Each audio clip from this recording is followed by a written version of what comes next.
Of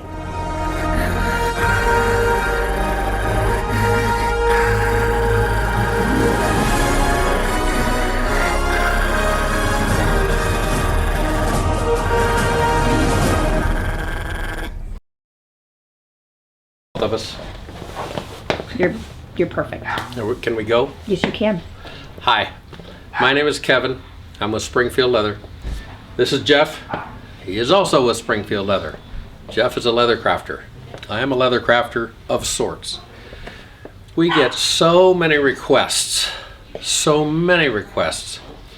and questions regarding vegetable tan leather. I thought we would redo the little video that we had done earlier and hopefully be able to make things a little more clearer for some of you that perhaps don't have the level of experience that you'd like to have. So first of all, veg tan leather is quite simply, usually, cowhide tanned with vegetable matter. There are other methods of tanning. Chrome tanning, retanning, we're not going to talk about those. It's veg tan. Basically, most people are familiar or know the term domestic and import. So we're going to talk about what veg tan leather is good for and hopefully make you smarter about how to buy it, how it's graded, and so on and so forth. So Jeff, what are some of the common questions that we get? I think the most common question I get out here on the sales floor is, which should I buy, domestic or import? What's the difference between the two? Okay. With veg tan leather, like Jeff said, there's either domestic or import. Domestic means typically that the leather comes from the United States. That's all it has to mean. It can be tanned in another country. But import means that the leather is always non-United States origin and that it is tanned out of the country. So domestic can be United States skins. It can be tanned outside of the country. It doesn't have to be. There's only a couple of veg tanners left in the United States. Hermann Oak is probably one of the primary ones, and Wickett and Craig is the other. Both make fine leather. Now, what do I buy for veg tan leather? Why do I need veg tan? If you're making holsters and sheaths, you have to have that because chrome tanned leather reacts poorly with metals. Many people today feel that their veg tanned leather is simply wonderful because they pay a lot of money for it. Well, the amount that you pay for a piece of leather doesn't always have anything to do with the quality of what you get. A good example would be the leather that we sell as Hermann Oak Leather. It is Hermann Oak Leather. It's tanned in St. Louis, Missouri. So we're going to give you a quick lesson on how leather is graded. I cannot tell you how many times I answer emails that ask me the question, Kevin, do you ever carry any A-grade sides? Or why do you not carry A-grade sides? There's a reason. This is a side of Hermann Oak's D grade. This is one of the worst sides I've seen in years. We buy or sell somewhere in the neighborhood of 200 sides per week. Every week, week in, week out, we go through a lot of Hermann Oak leather. Now with all that being said, this hide has a nice big brand kind of in the middle. It's got some pretty serious grain issues in the belly. You may not be able to see it, but there's grain issues running way down into the back area and more grain issues up around the belly. It's got a few little scuffy things up there. The neck is actually pretty good, but that's a D grade side of leather. Now, somebody wants a piece of A grade leather, and it has to be 2 feet by 2 feet by 2 feet. That's a 4 square foot piece of leather. I got that from school. So if I take my happy little knife and I cut 2 feet, 2 feet, and 2 feet, do you know what grade of leather I have? Well, the answer is A grade leather. I know, it's so exciting you can hardly stand it. If I cut 2 feet by 2 feet by 2 feet, then you know what I have? D grade leather. So let's just assume, and this is probably stupid, but let's just assume that I'm making key fobs. Nobody in their right mind would make key fobs out of a perfect 24 by 24 by 24 piece of A grade leather. But let's just say that we're going to do that. If I lay my key fobs all around this little brand, all my key fobs have been cut from A grade leather. Now, the reason for that is all these sides of leather hang in the same tanning pit. The hides go in, spend their 60 to 90 days, they come out, and the leather is all the same. It's all the same. The quality is all the same. Did I mention that they're all the same? Yeah. I think I did. I think you covered The it. leather is the same. The thing that makes the difference are the cosmetic issues, the brand, the grain issues. Maybe it's got some scratches and cuts. That's what determines the grade. A grade leather is no better than D grade leather. Not at all. It's just not. So now, you can take that into consideration when you buy a piece of Hermann Oak craftsman grade leather for $7 a square foot, or whatever it happens to cost at the time, because this video is going to go on for hopefully years. Or you can spend $2 a foot more and get leather that doesn't have those cosmetic issues. You have to determine which is more cost efficient for you. If you're cutting large, square, clean panels, you might want to pay that extra money to get that. If you're cutting holsters and knife sheaths, the leather's all the same, folks. It's just all the same. If you can't lay a holster alongside of a brand, or if you can't lay a sheath alongside of a scratch, or if you can't put that scratch inside of a knife sheath, then that's your determination. So anyway, that's a little something about grading. Now, the domestic and import thing. Domestic leather, if it's veg tanned, is typically a heavy Native American steer. It doesn't have to be, but typically. Those hides are in high demand. Hermann Oak buys them, Wickett Craig buys them, and they come, and the tanners buy from other sources as well. An imported leather will be from cattle that aren't kept in as happy circumstances as the ones in the United States. If the cow comes from Brazil, he's probably had an opportunity to frolic in the jungle. I don't know, whatever cows do there. He's probably got bugs that he doesn't like. In this country, those problems are not so much of an issue. Cows don't get to frolic as much anyway.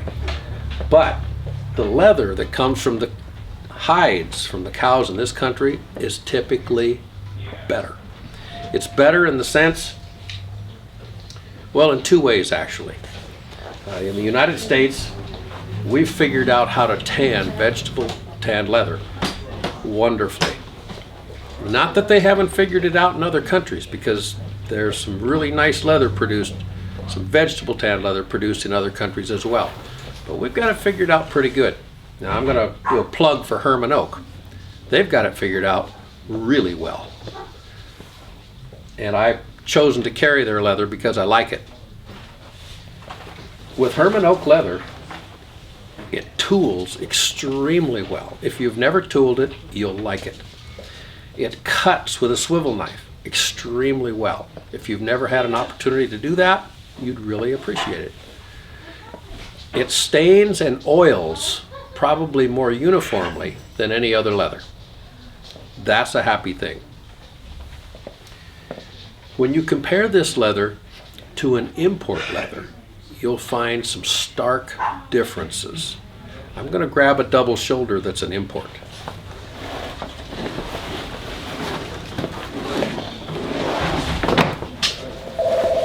This is a happy little double shoulder.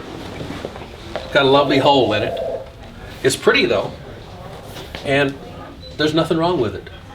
It's a good piece of leather. Be wonderful for belts. It's all nice and rectangular. If somebody wanted me to make a holster or a belt, I'd be cutting the Hermann Oak leather. It's just easier. It's more friendly. So now I get people saying, well, I want to buy some cheap leather so that when I practice, I'm not wasting a lot of money. Well, this import leather, it's nice, but in my opinion, nowhere's near the same quality as the Hermann Oak leather. Costs the same. It costs the same amount of money, maybe even a little bit more. That's called globalization and currency issues. So for me to recommend something other than Hermann Oak is very, very challenging when I know that this piece of leather, even though it's nice, it does not carve as nicely as the Hermann Oak, but it costs the same. So don't be misled. When someone sells fine import leather, hey, it may be fine import leather. I have fine import leather, I think, don't we? Yeah, we do. Somewhere. Yeah, somewhere. There's a time and place for everything. I'd like to show you another piece of import leather.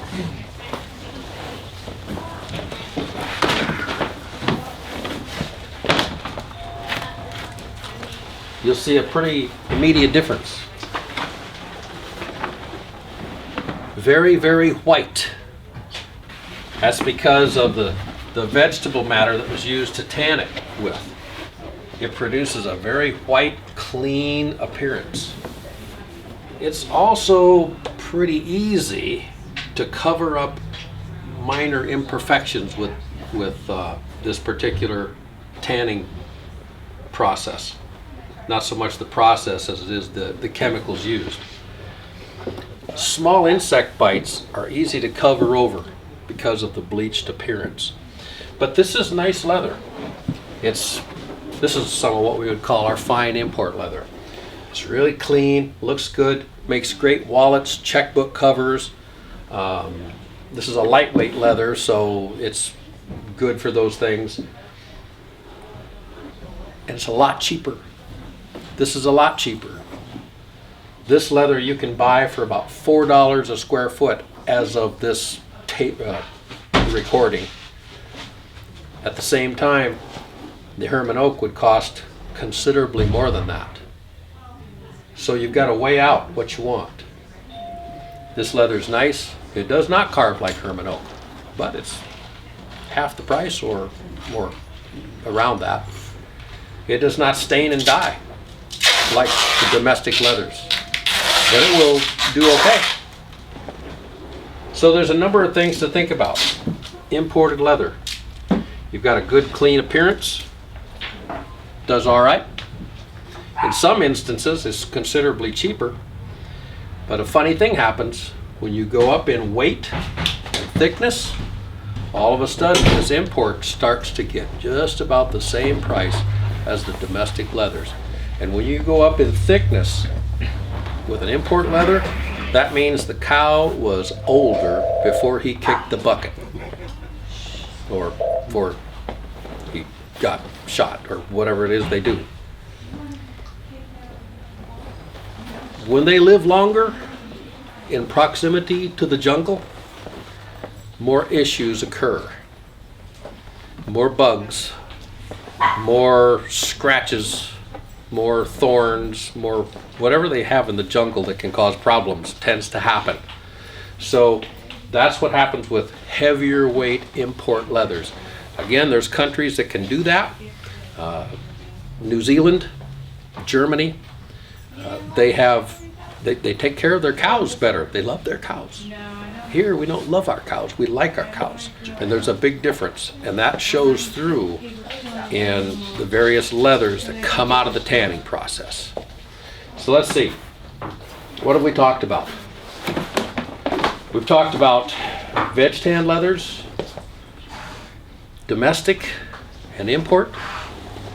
We've talked about the value, why you should buy one and not the other, perhaps. We've talked about the usage. We've talked about grading. Anything else on that little list? We need to talk about the weight. That's probably the most common asked question. What weight of leather should I buy for what I'm doing? Oh. Okay, thanks, Jeff. That's a good question. What weight of leather should you buy for what you're doing? The answer is, I don't have a clue. Well, actually, I might have a clue. If you're making, for instance, a knife sheath, then I would probably tell you, that's without any other information, 8 to 9 ounce. And then about that time, some guy says, well, my knife is only 3 inches long and it's got a 1-inch blade. That seems awfully thick. Well, yeah, that's right. You didn't tell me that to start with. You just asked me how thick a leather should I use for a knife sheath. So when you ask those questions, it helps. Give us a lot of information if you can.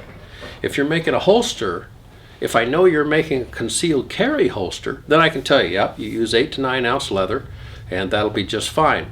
But on the other hand, if you're making a Western reenactment thingy for that great big 42-pound Colt whacker that you have there, that takes a heavier leather and it requires a heavier leather for the belt. As a matter of fact, you're probably going to have to laminate the belt, a couple of layers of 9 to 10, and for the holster itself you'll use 9 to 10 or 10 to 11, and you'll probably line it. For all other things, if you want to make a wallet, half the world thinks you need to use 3 to 4 ounce leather. The other half thinks you need to use 4 to 5 ounce leather. The people that use 4 to 5 think the ones that use 3 to 4 are stupid. The ones that use 3 to 4 think the people that use 4 to 5 are stupid. So you got to weigh it out. Make a choice. It's that way with a lot of different projects. It all depends on what you want to end up with.